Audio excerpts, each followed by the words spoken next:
Assalamualaikum warahmatullahi wabarakatuh. Selamat bergabung kembali di channel Gado-Gado.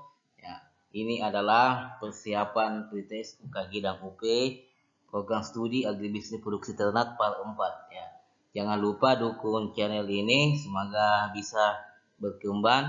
Ya, khusus Bapak Ibu yang mengampu bidang studi atau mata pelajaran peternakan, mudah-mudahan ini sangat mudah-mudahan ini bermanfaat bagi kita semua. Jangan lupa untuk subscribe, share, dan komen. Nah, ini adalah caranya supaya channel Gado-Gado bisa berkembang dan mudah-mudahan ini akan menjadi amal jariah buat kita semua. Amin ya rabbal alamin. Oke, tanpa perlu berbasa-basi, kita masuk saja di soal-soal dan pembahasannya. Nomor 1.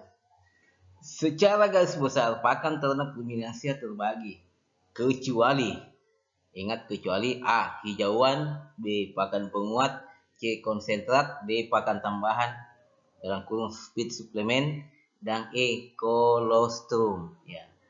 Jadi jawaban yang benar untuk soal nomor 1, ingat ada kata kecuali, yaitu adalah E. Kolostrum. Nah, kolostrum itu adalah kalau kolostrum itu adalah cairan yang warna kuning yang biasa keluar pada ambing ya, setelah melahirkan sampai 148 jam ya. Jadi itu adalah kolostrum namanya. Jadi yang termasuk bahan pakan ternak ruminansia itu yang pertama itu hijauan, pakan penguat atau konsentrat, yang ketiga itu pakan tambahan atau suplemen. Jadi kalau kolostrum itu adalah bukan termasuk kepada ke dalam pakan ya. Nah, secara garis besar bukan termasuk dalam pakan ternak ruminansi, karena kolostrum itu adalah cairan ambing yang keluar pada saat setelah melahirkan, nah, sampai 158 jam setelah melahirkan. Nah itu. Ya, oke, lanjut. Oke, nomor 2. Pada prinsipnya hijauan sebagai pakan ternak perlu memiliki sifat-sifat, yaitu yang pertama atau A, disukai palatabel, yang B, mudah dicerna, C, nilai gizinya tinggi, D, dalam waktu yang pendek mampu tumbuh kembali, E, semua jawaban benar. Jadi jawaban yang benar untuk soal nomor 2 itu adalah E, semua jawaban benar. Jadi pada prinsipnya itu hijauan pakan harus memiliki sifat-sifat. Nah, yang pertama disukai atau palatabel. Yang kedua itu mudah dicerna. Yang ketiga itu nilai gizinya yang tinggi. Serta yang keempat itu dalam waktu yang pendek mampu tumbuh kembali. Nah, jadi jawaban yang benar untuk soal nomor 2 itu adalah E. Nomor 3. Pakan tambahan untuk merangsang pertumbuhan ternak sapi potong agar lebih cepat kemah, mencegah penyakit kemah, dan juga melengkapi langsung pakan ternak ruminansi adalah A. Feed suplemen, B. Kolostrum, C. Konsentrat, D. High, E. Silase. Jadi jawaban yang benar untuk soal nomor 3 itu adalah feed suplemen. Oke, lanjut. Nomor 4. Feed suplemen biasanya diberikan titik-titik dari total langsung. A 1%, B 2%, C 5%, D 8%, E 10%. Jadi jawaban yang benar untuk soal nomor 4 itu adalah A 1%. Oke, lanjut. Nomor 5. Pak Ahmad Alwi mengajarkan materi waktu pemberian pakan pada ternak ruminansia kepada peserta didik. Dalam proses pembelajaran dijelaskan tentang pemberian pakan disarankan sebelum memberi konsentrat terlebih dahulu memberikan sedikit pakan hijauan untuk merangsang keluarnya liur yang berfungsi sebagai penyangga sehingga menjaga lambung sapi agar tidak asam. Apabila Pak Ahmad Alwi akan membuat soal pilihan ganda, maka pilihan jawaban yang harus ada adalah A. proses metabolisme, B. palatabilitas, C. tingkat kesukaan pakan, D. nafsu makan, E. wafel. Nah, jadi contoh soal seperti inilah yang sering naik di PTS dan UP ya, model-model seperti ini. Jadi ini termasuk soal yang host yang butuh penalaran ya, sehingga kita bisa menjawab penalaran yang tinggi sehingga kita bisa menjawab jawaban yang benar. Jadi ini adalah suatu soal yang modelnya seperti ini ya, nanti yang sering naik di soal-soal PTS dan UP. Jadi betul-betul termasuk ini adalah contoh soal host. Jadi jawaban yang benar untuk nomor 5 itu adalah Bofel ya. Jadi kata kuncinya di sini soal nomor 5 itu adalah proses dalam proses menjelaskan tentang pemberian tentang pemberian pakan yang berfungsi hijauan yang merangsang keluarnya liur yang berfungsi sebagai penyangga. Nah, itu kata kuncinya. Sehingga lambung sapi tidak asam. Jadi penyangga itu berfungsi sebagai penyangga itu disebut juga sebagai buffer ya. Oke, lanjut nomor 5. Nomor 6. Pak Ahmad Alwi melaksanakan usaha penggemukan sapi potong. Metode penggemukan mana yang dipakai sehingga proses penggemukan lebih cepat? A. pastur patenin, B. penggembalaan, C. dry load patenin, D. kombinasi pastur patenin dan dry load patenin, dan E. sebi insentif. Ya. Jadi jawaban yang nomor 6, usaha atau metode penggemukan mana yang dipakai sehingga proses penggemukan itu lebih cepat. Jadi jawaban yang benar itu untuk nomor 6 itu adalah C. dry load patenin. Kalau dry load patenin itu artinya kandang ternak itu dikandangkan ya, dikandangkan, diberi pakan dan minum ya. Jadi dia itu dikatakan ya, tidak dikeluarkan. Jadi betul-betul dikandangkan secara insentif ya. Oke, lanjut. Nomor 7. Usaha pencegahan penyakit dengan cara menghilangkan atau mengatur faktor-faktor lingkungan yang berkaitan dengan perpindahan dari penyakit tersebut disebut A. sanitasi, B. disinfektan, C. biosecurity, D. isolasi, E. vaksin. Jadi usaha pencegahan penyakit dengan cara menghilangkan atau mengatur faktor-faktor lingkungan yang berkaitan dengan perpindahan dari penyakit disebut apa? Jadi jawaban yang benar itu adalah A. sanitasi. Jadi sanitasi itu atau bahasa lain itu membersihkan kandang, kebersihan kandang itu bagian. Itu adalah bagian dari sanitasi. Ya. Lanjut. Oke, nomor 8. Pak Ahmad Alwi mengajar mapel dasar-dasar kesehatan ternak. Dalam proses pembelajaran dijelaskan bahwa ada jenis penyakit yang dapat menyebar dari ternak ke manusia. Apabila Pak Ahmad Alwi akan membuat soal pilihan ganda, maka jawaban pilihan yang harus ada adalah yaitu A. antraks, B. infeksius, C. zoonosis, D. PMK, E. Jadi seperti inilah model-model atau gaya soal UP dan PTS UKG. Jadi diceritakan lah istilahnya. Ya, ini butuh perdana yang tinggi untuk menjawab soal. Jadi jawaban yang benar itu untuk nomor 8 itu adalah C. zoonosis. Karena zoonosis itu adalah penyakit yang bisa menyebar dari ternak ke manusia.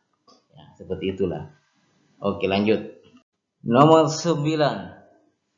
Upaya memusnahkan atau membasmi kuman penyakit disebut A. disinfektan, B. sanitasi, C. biosecurity, D. injeksi ataupun suntikan, E. vaksinasi. Jadi jawaban yang benar itu adalah desinfektan. Oke, lanjut. Oke, nomor 10. Pak Ahmad Alwi mengajarkan mapel dasar-dasar kesehatan ternak. Dalam proses pembelajaran, dijelaskan serangkaian usaha untuk mencegah atau mengurangi peluang masuknya suatu penyakit ke sistem usaha ternak dan mencegah penyebaran dari suatu tempat ke tempat lain yang masih bebas. Apabila Pak Ahmad Alwi akan membuat soal pilihan ganda, maka pilihan jawaban yang harus ada adalah A. Sanitasi, B. Biosecurity, C. Injeksi atau penyuntikan, D. Vaksinasi, dan E. Desinfektan. Nah, jadi seperti inilah ya, yang sering naik model-model soalnya seperti ini, yang sering naik di UTS dan UP. Jadi jawaban yang benar untuk soal nomor 10 itu adalah B. Biosecurity. Oke, lanjut. Nomor 11. Beberapa penyakit pada ternak sapi seperti Septimia epizootика atau dalam kurung SE, antraks, brucellosis, kolibasilosis, penyakit mulut dan kuku (PMK) dapat dicegah dengan melakukan A. Sanitasi, B. Biosecurity, C. Injeksi ya, atau penyuntikan, D. Vaksinasi, dan E. Desinfektan. Ya. Jadi untuk penyakit SE, Septimia epizootика, antraks, brucellosis, kolibacillus, dan penyakit PMK itu bisa dicegah dengan melaksanakan atau melakukan apa? Ya, jawaban yang benar itu adalah D. Vaksinasi. Jadi dengan vaksinasi itu adalah cara pencegahan penyakit SE, antraks, brucellosis, kolibacillus, dan penyakit PMK. Lanjut. Ya, nomor 12. Jenis penyakit yang meliputi antraks, brucellosis dalam kurun menular, dan Septimia epizootика dalam kurun SE atau ngorok disebabkan oleh A. Virus, B. Bakteri, C. Parasit, D. Zoonosis, dan E. Cacing. Nah, jadi jawaban yang benar untuk soal nomor 12 itu ya, yang penyebab antara antraks, brucellosis, SE itu disebabkan oleh apa? Jawaban itu adalah bakteri. Oke, lanjut. Nomor 13. Pak Ahmad Alwi mengajarkan mapel agribisnis ternak ruminansia pedaging. Dalam proses pembelajaran dijelaskan jenis penyakit yang disebabkan oleh virus, di mana infeksi virus yang disebarkan oleh midges, sejenis serangga, dan dapat dicegah dengan vaksinasi. Gejala ternak terbaring selama 3 hari, tampak demam dan persendiannya nyeri. Apabila Pak Ahmad Alwi akan membuat soal pilihan ganda, maka pilihan jawaban yang harus ada adalah A. PMK, B. ingusan, C. SE, D. ephemeral fever, E. anthrax. Ya. Jadi model-model seperti inilah, seperti inilah yang sering naik di soal tes UKG dan UP. Ya. Jadi apabila Pak Ahmad Alwi akan membuat soal pilihan ganda, maka pilihan jawaban yang harus ada adalah jawabannya itu adalah D. Ephemeral fever. Nah, jadi itu adalah jenis penyakit yang ciri-cirinya terbaring selama 3 hari, tampak demam dan persendiannya nyeri. Nah, itu biasa disebut juga demam 3 hari. Jadi inilah ephemeral fever. Demam 3 hari ya. Oke, lanjut. Nomor 14. Tanda-tanda penyakit yaitu kematian mendadak dan adanya pendarahan di lubang kumlah, lubang hidung, lumba anus, peri-peri kulit merupakan ciri penyakit. A. PMK, B. ingusan, C. SE, D. ephemeral fever, dan E. antras. Jadi jawaban yang benar untuk soal nomor 14 itu adalah apa? Nah, jadi ciri-cirinya itu keluarnya adanya pendarahan pada lubang kumula, baik hidung, anus, dan kulit itu merupakan ciri penyakit. Nah, jawaban itu yang benar itu adalah E. Penyakit antraks. Oke, lanjut. Nomor 15. Pak Ahmad Alwi membeli buku jenis penyakit pada ternak ruminansia. Pada halaman 25 didapatkan jenis penyakit yang menyerang pada sapi yang menyebabkan keguguran. Apabila Pak Ahmad Alwi akan membuat soal pilihan ganda, maka jawaban pilihan yang harus ada adalah A. PMK, B. ingusan, C. brucellosis, D. epidemial fever, dan E. anthrax. Nah, jadi pada kayak model seperti ini lagi saya ulang yang sering naik di soal-soal UTS dan UP. Nah, jadi kita harus betul-betul penalaran ya. Kita menalar itu bagaimana tuh masuk dari soal tersebut. Jadi pada halaman 25 didapatkan jenis penyakit yang menyerang pada sapi yang menyebabkan keguguran. Nah, jadi apabila Pak Ma'ali akan membuat soal pilihan ganda, maka jawaban pilihan yang harus ada adalah ya. Jadi kata kuncinya di sini adalah penyakit yang menyerang pada sapi yang menyebabkan keguguran. Ya, jenis penyakit apa itu, apa namanya itu penyakit, itu masuknya. Jadi jawaban yang benar itu untuk nomor 15 itu adalah C, brucellosis. Nah, jadi brucellosis ini yang adalah penyakit yang menyerang pada sapi yang menyebabkan keguguran. Oke, lanjut. Nomor 16. Tanda-tanda penyakit seperti ngorok, kondisi tubuh lesu dan lemah, suhu tubuh meningkat cepat di atas 41 derajat Celcius, tubuh gemetar, mata sayup dan berair, dan selaput lendir mata hiperemik merupakan ciri penyakit A. brucellosis, B. SE, sitikemia eksotika, C. PMK, AE, dan E. ingusan. Jadi jawaban yang benar untuk soal nomor 16 dengan ciri-ciri ngorok, kondisi lusi tubuh, lemah, suhu tubuh meningkat dengan cepat di atas 41 derajat Celcius, tubuh gemetar, mata sayu, dan berair, dan selaput lendir mata hiperemik merupakan ciri penyakit dari jawaban yang benar itu adalah B. SE, sitikemia eksotika. Jadi SE itu penyakit SE itu disebut juga dengan penyakit ngorok. Oke, lanjut. Oke, nomor 17. Perhatikan gambar jenis penyakit berikut merupakan ciri penyakit. Nah, tolong perhatikan gambarnya itu. Nah, pada gambar itu ada luka pada daerah hidung, juga ada cairan yang keluar. Jadi merupakan ciri penyakit A. brucellosis, B. SE, sitikemia eksotika, C. PMK, D. AE, dan E. ingusan. Jadi jawaban yang benar untuk soal nomor 17 berdasarkan gambar itu adalah termasuk merupakan ciri penyakit C. Nah, penyakit apa? PMK, penyakit mulut dan kuku. Oke, jadi ciri-cirinya itu seperti ini pada gambar. Ada luka, jadi contohnya itu adalah penyakit PMK. Lanjut. Nomor 18.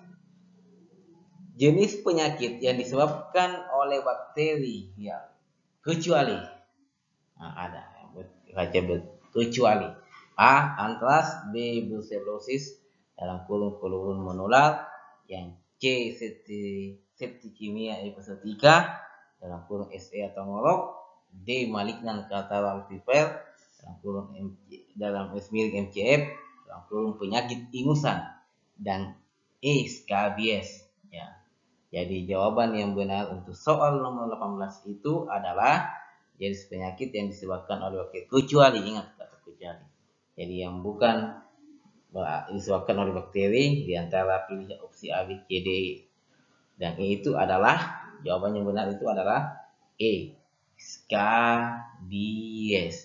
Nah, jadi penyakit antras, brucellosis, SE, septicaea isotika, dan MCF atau malignant cutaneous fever itu adalah penyakit yang disebabkan oleh bakteri. Kalau scabies itu adalah penyakit kudis, yaitu penyakit yang disebabkan oleh parasit. Oke, lanjut. Nomor 19. Nama lain dari penyakit PMK yaitu A. Aptes epizootика AE, foot and mouth disease dalam kurung PMD. C. Brucellosis, C. Malignant cutaneous fever dalam kurung MCF, D. SA Septicemia epizootика, dan E. Ephemeral fever. Jadi jawaban yang benar untuk soal nomor 19, nama lain dari penyakit PMK itu disebut juga dengan penyakit AE atau PMD. Jadi jawaban yang benar itu adalah A. Ya. Oke, lanjut. Nomor 20. Penyakit ingusan dapat menyerang ternak segala umur. Namun kebanyakan yang terserang berumur A. 4 sampai 6 tahun, B. 1 sampai 5 tahun, C. 7 sampai 10 tahun, D. 10 sampai 12 tahun, E. 1 sampai 2 tahun. Jadi jawaban yang benar untuk soal nomor 20 yaitu penyakit yang ingusan yang menyerang pada ternak kebanyakan terserang pada umur. Yang benar itu adalah A, pada umur 4 sampai 6 tahun. Lanjut. Oke, nomor 21.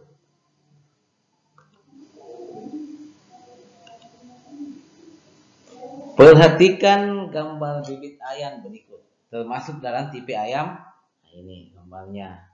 Tolong diperhatikan. Nah, pilihannya itu A. KUB Kampung Unggul Bantan, B. Kudu, C. Gaok, D. KT, E. Sensi. Jadi jawaban yang benar berdasarkan gambar bibit ayam di atas itu adalah merupakan tipe ayam A. KUB Kampung Unggul Bantan. Jadi itu adalah tipe ayam KUB. Oke, lanjut. Oke, nomor 22. Pilih salah satu jenis ayam berdasarkan gambar berikut. Nah, tolong perhatikan gambarnya ya. Opsinya itu, yang pertama itu A. KUB Kampung Unggul Bantan, B. Kudu, C. Gaok, D. KT, E. Sensi. Nah, jadi jawaban yang benar berdasarkan gambar adalah C. Gaok. Nah, jadi ini adalah jenis ayam gaok. Oke, lanjut. Nomor 23. Sifat kuantitatif, di mana berat badan jantan 2 sampai 2,6 kg, betina 1,3 sampai 1,6 kg, berat telur 40,7 gram, produksi telur 118 sampai 120 butir per tahun. Merupakan jenis ayam A. Sentul, B. KUB, C. Gaok, D. Pelung, E. Kudu. Jadi jawaban yang benar berdasarkan data kuantitatifnya di atas adalah merupakan jenis ayam. Jawaban benar itu adalah A. Jenis ayam sentul. Nah, jadi itu adalah jenis atau ciri kuantitatif jenis ayam sentul. Nah, adapun penjelasannya itu lebih jelas lagi. Itu yang pertama itu pada untuk sifat kuantitatif ayam sentul, berat badan itu jantan 2 sampai 2,6 kg, betina 1,3 sampai 1,6 kg. Berat telur itu 40,7 gram. Produksi telur itu 118 sampai 150 butir per tahun. Nah, ini ada juga panjang kepala jantan 39 sampai 2 sampai atau kurang lebih 22. Nah, pertamanya kurang lebih 20 mm. Panjang kepala. Betina 38,6 plus minus 4 mm. Lingkar dada jantan 13,2 plus minus 1,2 cm. Betina 11,3 plus minus 0,9 cm. Umur dewasa kelamin 5 sampai 6 bulan. Ya, umur bertelur pertama itu 5 sampai 6 bulan. Nah, ini data kuantitatif ayam sentul. Jadi setiap apa namanya harus kita tahu sifat atau data kuantitatifnya, karena pasti karena itu soal yang mengenai sifat kuantitatif ataupun sifat kualitatif ternak. Oke, lanjut. Nomor 24. Berdasarkan gambar berikut jenis ayam, nah, ini gambarnya hitam, ya, hitam, ya, kebanyakan hitam ya, dari jengkel apa semua sampai di kaki hitam. Jadi opsinya itu A sentul, B KUB, C gauk, D pulung, dan E kedu. Jadi jawaban yang benar itu berdasarkan gambar di ini adalah merupakan jenis ayam. Ya, jawaban yang benar itu adalah jenis ayam E kedu. Oke, lanjut. Nomor 25. Sifat kuantitatif pada ayam yang meliputi berat badan jantan 3,70 sampai 5,85 kg, betina 2,7 sampai 4,15 kg, berat telur 45,3 sampai 57,3 gram per butir, produksi telur 23 sampai 24 butir per ekor, merupakan jenis ayam A sentul, B KW, C gauk, D pulung, dan D kedu. Jadi jawaban yang benar itu adalah berdasarkan ciri atau data kuantitatif yang dimiliki itu adalah jawabannya benar itu adalah jawabannya D ayam pelung. Ini ayam pelung ini bukan ciri-cirinya itu. Nah, ini penjelasannya. Ya, untuk sifat kuantitatif ayam pelung, nah, variabel untuk ukuran tubuh berat badannya itu untuk jantan 3 sampai 70 sampai 5,85, betina 2,7 sampai 4,115 kilogram, berat telur 5,3 sampai 57,3 gram per butir, produksi telur 23 sampai 84 butir per ekor, umur dewasa kelamin 5,5 sampai 6 bulan, umur bertelur pertama 5,5 sampai 7 bulan. Jadi itu data atau sifat kuantitatif ayam pelung. Jadi sifat kuantitatif itu harus ditahu semua, ya, harus minimal ditahu 2 atau 3 jenis ternak ya.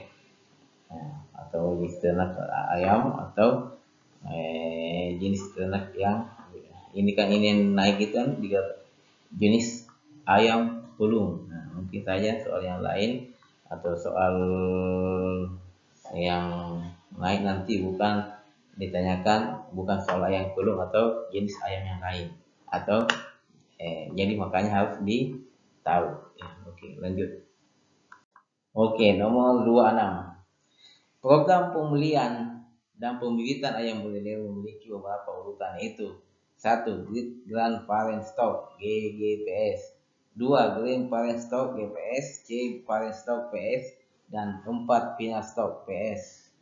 Nah, jadi urutannya itu opsinya itu yang pertama A 1 2 3 4, B 2 1 3 4, C 3 2 1 4, dan E 2 3 1 4. Jadi jawaban yang benar untuk nomor 26 urutan yang benar itu dalam proses program pemulihan dan pembibitan ayam belerang itu adalah nomor atau opsi A. Jadi opsi A itu yang benar, itu dimulai dari grid yang pertama A grid Grand Parent Stock GGPS, yang kedua nomor 2 Grand Parent Stock GPS, yang ketiga itu Parent Stock PS, dan yang keempat itu Final Stock. Oke, lanjut. Nomor 27. Pak Ahmad Alwi mengajar Mapil Agribisnis Ternak Unggas Pedaging. Dalam proses pembelajaran dijelaskan bahwa produk akhir yang budidaya untuk menghasilkan daging dan bukan untuk menghasilkan keturunan lagi. Apabila Pak Ahmad Alwi akan membuat soal pilihan ganda, maka pilihan jawaban yang harus ada adalah A. Great Grand Parent Stock GGPS, B. Grand Parent Stock GPS, C. Parent Stock PS, dan D. Final Stock FS. E. Upkill. Nah, ini contoh lagi soal yang sering naik di soal pretest ataupun OP. Nah, jenis seperti ini ya, butuh yang penerawan ya, termasuk soal host. Jadi jawaban yang benar untuk soal nomor 27. Ya, kata kuncinya itu adalah eh, kata kuncinya itu adalah bahwa produk akhir yang dibudidayakan untuk menghasilkan daging dan bukan lagi untuk menghasilkan keturunan lagi. Jadi produk akhirnya itu untuk menghasilkan daging dan bukan menghasilkan keturunan lagi. Nah, itu kata kuncinya. Jadi jawaban yang benar untuk nomor 27 itu adalah D, final stop. Oke, lanjut. 29. Sesin pada DOC unggas pedaging dilakukan dengan tujuan untuk mengetahui A. Jenis kelamin ayam setelah menetas, B. Berat badan, C. Daya tingkat kawin, D. Kemampuan menghasilkan keturunan, dan E. Daya adaptasi lingkungan. Jadi jawaban yang benar untuk soal nomor 29 adalah A. Jenis kelamin ayam setelah menetas. Jadi sesin pada DOC itu pada unggas pedaging dilakukan dengan tujuan untuk mengetahui jenis kelamin ayam setelah menetas. Lanjut. Nomor 30. Pak Ahmad Alwi mengajar mapel agribisnis ternak unggas pedaging. Dalam proses pembelajaran dijelaskan bahwa dalam menentukan jenis kelamin dapat diketahui dengan cara melihat warna bulu. Apabila Pak Ahmad Alwi akan membuat soal pilihan ganda, maka pilihan jawaban yang harus ada adalah A.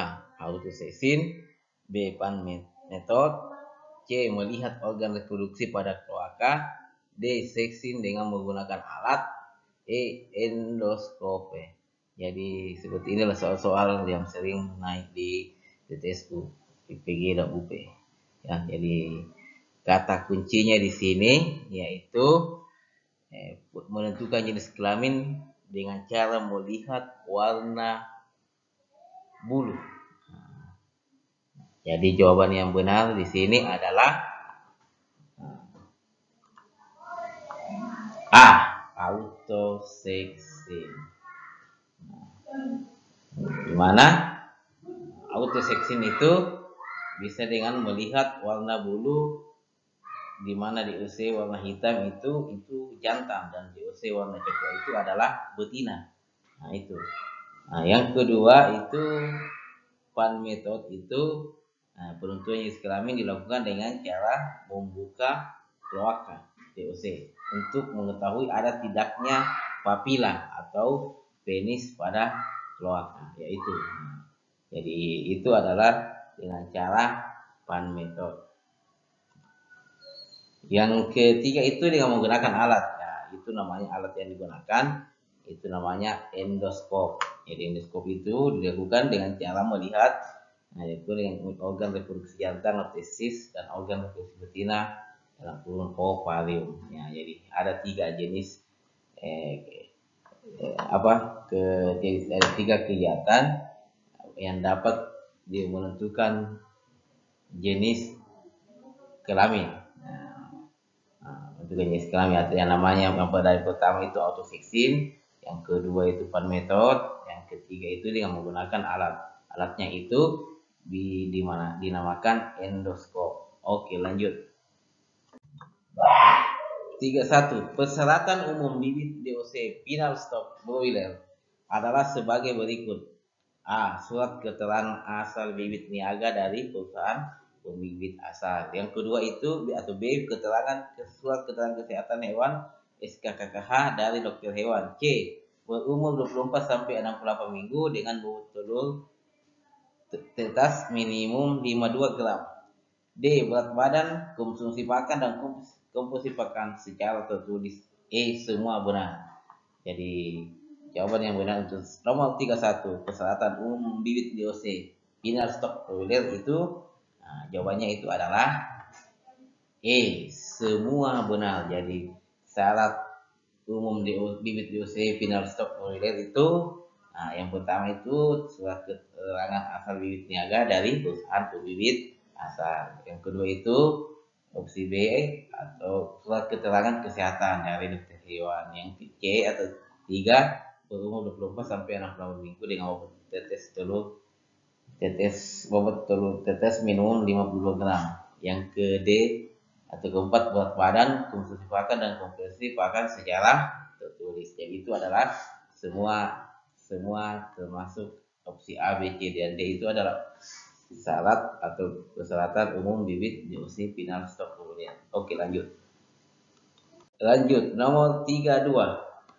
Pak Alwi mengajar mapel agar bisnis ternak unggas peragin. Dalam proses pembelajaran dijelaskan bahwa proses seleksi merupakan pemisahan atau pengakilan ayam yang tidak sesuai dengan standarisasi mutu kualifikasi bibit yang telah ditentukan. Apabila Pak Alwi akan membuat soal pilihan ganda, maka jawaban pilihan yang harus ada adalah A. Kawin, B. Seleksi, C. Final stok, D. Paling stok, E. Pen method. Jadi seperti inilah lagi saya soal-soal yang gambaran ya, seperti ini soalnya dalam kebanyakan yang naik di soal tes KUG. Jadi kata kuncinya di sini yaitu pemisahan atau pengakilan ayam yang tidak sesuai dengan standarisasi mutu kualifikasi bibit yang telah ditentukan. Nah, jadi jawaban yang benar itu soal 32 itu adalah A. Calvin. Jadi Calvin itu adalah merupakan suatu proses pengusahaan atau pengakilan ayam yang tidak sesuai dengan standarisasi mutu kualifikasi bibit yang telah ditentukan. Oke, lanjut. 33. Jagung semais merupakan bahan pakan yang sering digunakan dalam penyusunan langsung ternak unggas. Kandungan pada jagung merupakan warna kuning pada telur, kaki ayam, dan kulit ayam disebut A. Asam amino, B. lisin, C. triptofan, D. vitamin, E. pigmen xanthophylls. Jadi jawaban yang benar untuk soal 33 itu di mana pada jagung itu merupakan digunakan dalam penyusunan unggas. Nah, kandungan pada jagung yang menyebabkan warna kuning pada telur, kaki ayam dan kulit ayam disebut apa? Nah, jawaban yang benar itu adalah E. Pigmen xanthophylls. Xanthophylls. Jadi pigmen xanthophylls ini yang menyebabkan warna kuning pada telur, pada kaki dan pada kulit ayam. Jadi ini pigmen xanthophylls. Oke, lanjut. 34. Bungkil kedelai memiliki kandungan protein yang tinggi tetapi sangat minim. Digunakan dalam pembuatan bahan pakan ternak unggas. Hal ini disebabkan karena pada bungkil kedelai memiliki A. Asam amino yang tidak seimbang, B. Asam amino yang seimbang, C. Serat kasar yang rendah, D. Serat kasar yang tinggi, E. Lignin. Jadi jawaban yang benar untuk soal nomor 34 adalah A. Asam amino yang tidak seimbang. Lanjut. Ya, nomor 35.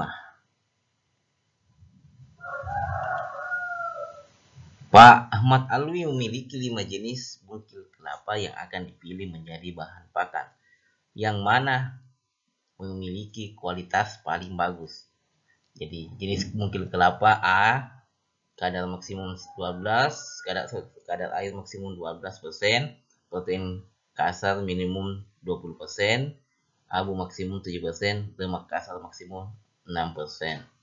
Bungkil kelapa B, kadar air maksimum 12, protein kasar minimum 25, abu maksimum 10%, lemak kasar maksimum 5. Bungkil kelapa C, kadar air maksimum 14%, protein kasar 18%, abu maksimum 8%, dan lemak kasar 8%. Bungkil kelapa D, kadar airnya 14%, protein kasarnya 20%, abunya maksimum 10%, dan lemak kasar maksimum 8%. Bungkil kelapa E, di mana kadar air maksimumnya 15%, protein kasar minumnya 22%, abu maksimum 8%, dan lemak kasar maksimum 10%. Nah, jadi pilihannya itu A bungkil kelapa A, B bungkil kelapa B, C bungkil kelapa C, D bungkil kelapa D, E bungkil kelapa E. Jadi yang manakah jenis bungkil kelapa yang memiliki kualitas paling bagus? Jadi jawaban yang benar itu adalah untuk soal nomor 35 yang memiliki kelapa yang memiliki kualitas paling bagus itu ada pada A. Bungkil kelapa A. Nah, di mana bungkil kelapa itu kadar air maksimumnya itu 12%, dan protein kasar minimumnya 20%, abu maksimum 7%, dan lemak kasar maksimum 6%. Nah, kita lihat penjelasannya lagi. Nah, di mana di sini kita lihat pada tabel 12 klasifikasi mutu bungkil kelapa. Nah, parameternya kadar air itu maksimum 12% untuk mutu 1, sedangkan mutu 2 sama 12% juga. Protein kasarnya 20%. Di sini protein kasarnya ada. Itu untuk mutu 1, mutu 2-nya itu 18%. Abu maksimal untuk mutu 1 7%, sedangkan mutu 2 8%. Lemak kasarnya 6% untuk mutu 1, mutu 2 12%. Serat kasarnya itu 14% untuk mutu 1 dan mutu 2 16%. Nah, asam bebasnya itu untuk mutu 1 7% dan mutu 2 9%. Nah, alfa toksinnya itu untuk mutu 1 50% dan mutu 2 100%. Ya. Jadi jawaban yang benar untuk nomor 35 itu adalah A, ya, bungkil kelapa. Jadi yang seperti ini sering naik di soal UP atau tes mengenai data kuantitatif. Jadi kita harus tahu jenis pakannya, jenis pakan mengenai mutunya itu, baik parameter kadar air, kita protein, abu, lemak, serat kasar, dan lain-lain itu kita harus tahu, ya. Oke, lanjut. 36. Pak Ahmad Alwi memiliki 5 jenis bungkil kelapa yang akan dipilih menjadi bahan pakan, yang mana memiliki kualitas paling bagus. Nah, opsinya itu A bungkil kelapa A, B bungkil kelapa B, C bungkil kelapa C, D bungkil kelapa D, E bungkil kelapa E. Di mana bungkil kelapa A kadar air maksimumnya 12%, protein kasar minumnya 20%, dan abu maksimum 7%, lemak kasar maksimum 6%. Bungkil kelapa B kadar air maksimum 12%, protein kasar 25, abu maksimum 70%, lemak kasar 5%. Bungkil kelapa C kadar air 14, protein kasar 18%, abu maksimum 8%, lemak kasar maksimum 8%. Bungkil kelapa D kadar air maksimum 14%, protein kasar minimum 20%, abu maksimum 10%, lemak kasar maksimum 8%. Bungkil kelapa E kadar air maksimum 15%, protein kasar minumnya 22%, abu maksimum 8%, lemak kasar maksimum 10%. Jadi jawaban untuk nomor 36 adalah A. Jadi yang kadar memiliki kualitas yang paling bagus itu ada pada bungkil kelapa A. Nah, ini klasifikasi mutu bungkil kelapa. Parameternya kadar air, mutu 1 12, mutu 2 12, protein kasar 20, mutu 1, mutu 2 18, abu maksimum 7, mutu 2 8%, lemak kasar 6%, mutu 2 12%, kadar serat kasar 14%, mutu 2 16%, asam bebas 7% untuk mutu 1, 9% untuk mutu 2, dan alfa toksin 50% untuk mutu 1 dan 100% untuk mutu 2. Oke, lanjut. 37. Pak Ahmad Alwi memiliki 5 jenis dedak padi yang akan dipilih menjadi bahan pakan, yang mana memiliki kualitas paling bagus. A didapat di A, B didapat di B, C didapat di C, D didapat di D, dan E didapat di E. Nah, di sini di mana didapat di A itu memiliki kadar maksimum 13%, protein kasar 12%, abu maksimum 11%, kadar sekam maksimum 5. Didapat di B, kadar air maksimum 13, protein kasar 10%, abu maksimum 13%, kadar sekam 10%. Didapat di C, kadar air 13%, protein kasar 8%, abu maksimum 15%, dan sekam kasam kadar sekam maksimum 15%. Didapat di D, kadar air maksimum 14%, protein kasar 13%, abu maksimum 10%, kadar sekan maksimum 8%. Dan didapat di E, kadar air maksimum 15%, protein kasar minimum 12%, abu maksimum 8%, dan kadar sekan maksimum 10%. Jadi jawaban yang kualitasnya paling bagus itu ada pada didapat di A. Nah, gimana penjelasannya di sini bahwa untuk klasifikasi mutu dedak, untuk kadar air maksimum untuk mutu 1 13%, mutu 2 13%, dan mutu 3 13%. Protein kasar untuk mutu 1 12%, mutu 2 10%, dan mutu 3 8%. Abu maksimum mutu 1 11%, mutu 2 13%, dan mutu 3 15%. Serat kasar maksimum untuk mutu 1 12%, mutu 2 15%, dan mutu 3 18%. Dan kadar sekam maksimum untuk mutu 1 5%, mutu 2 10%, dan mutu 3 15%. Jadi itu jawabannya. Lanjut. 38. Bahan pakan unggas dikelompokkan ke dalam bahan pakan konvensional dan bahan pakan non konvensional. Yang termasuk bahan pakan non konvensional adalah A. Limbah sawit kelapa sawit, B. Tepung bulu dan bungkil kedelai, B. Limbah kelapa sawit, tepung darah, tepung ikan, C. Limbah kelapa sawit, tepung ikan, tepung darah, D. Limbah kelapa sawit, tepung bulu, daun giling, E. Limbah kelapa sawit, tepung bulu, dan tepung ikan. Jadi jawaban yang benar untuk soal nomor 38 adalah C. Limbah kelapa sawit, tepung ikan, dan tepung darah. Lanjut. 39. Komposisi tepung daging dalam formulasi langsung hanya sekitar A. 8-9%, B. 10-12%, C. 14-16%, D. 15-18%, dan E. 4-6%. Jadi jawaban yang benar untuk soal 39 adalah A. 8-9%. Ya, nomor 40.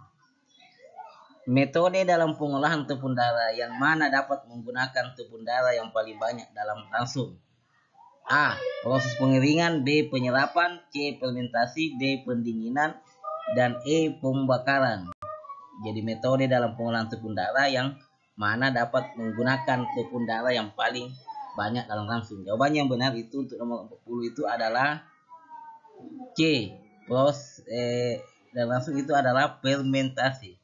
Ya, jadi pengolahan secara fermentasi ini yang menggunakan tepung darah paling banyak. Lanjut penjelasannya ada 3 metode dalam pengolahan tepung darah. Jadi tepung darah itu ada 3 metode. Yang pertama proses pengeringan, di mana itu ada 3-6% penggunaan tepung darah. Proses metode kedua itu penyerapan menggunakan 15%. Dan yang terakhir itu fermentasi dengan 20%. Jadi yang paling banyak digunakan dalam langsung itu adalah dalam metode fermentasi. Lanjut. 41. Pak Ahmad Alwi mengajar mapel agribisnis ternak unggas pedaging. Dalam proses pembelajaran dijelaskan bahwa ada suplemen pakan yang berasal dari mikroorganisme hidup yang bila diberikan pada ternak mempunyai dampak positif bagi ternak inang. Fosfat minimal. Apabila Pak Ahmad Alwi membuat soal pilihan ganda, maka jawaban pilihan yang harus ada adalah A. Pitibiotik, B. Prebiotik, C. Suplemen, D. Vitamin, dan E. Antibiotik. Ya, seperti inilah soal-soal model soal dalam tes UKG dan UP. Ya, betul-betul penerapan yang tinggi untuk menjawab itu. Jadi kata kunci di sini untuk soal 41 itu adanya suplemen pakan yang berasal dari mikroorganisme hidup yang diberikan pada ternak yang mempunyai dampak positif bagi ternak atau host animal. Jadi jawaban yang benar itu adalah B, probiotik. Lanjut. Nomor 42. Spesies mikroba yang banyak digunakan sebagai probiotik ayam adalah kecuali A. Bifidobacterium, B. Enterococcus, C. Escherichia, D. Lactobacillus dan Streptococcus, dan E. Imunostimulan. Jadi spesies mikroba yang digunakan dalam sebagai probiotik dalam probiotik ayam kecuali. Jawaban yang benar untuk soal 42 itu adalah E. Imunostimulan. Jadi itu ingat kecuali. Jadi penjelasannya itu untuk probiotik adalah suplemen pakan yang berasal dari mikroorganisme hidup yang diberikan ternak yang mempunyai dampak positif bagi ternak inan atau animal. Spesies mikrobanya yang digunakan sebagai probiotik ayam adalah berasal dari Bacillus, Bifidobacterium, Enterococcus, Escherichia, Lactobacillus, dan Streptococcus. Jadi opsi A, B, C, dan D itu adalah spesies mikroba yang digunakan sebagai probiotik ayam. Ya.